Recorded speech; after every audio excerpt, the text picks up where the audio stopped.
when something is installed with the wrong screws, it could easily fall off.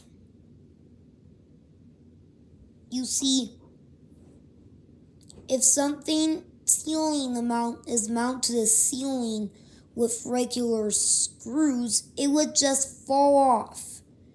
So yeah, when stuff is mounted to this with the wrong screws, it can easily fall off the wall and break. That's why it's better just to install the screws that it comes with.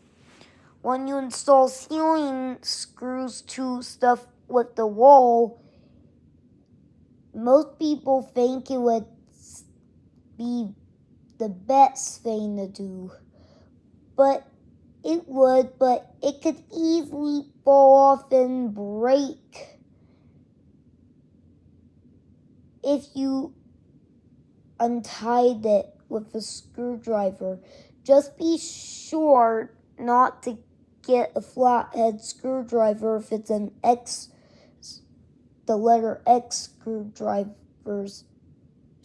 screws is, because it can easily fall off and break and cause, and wouldn't it come off, and if it did, it would fall.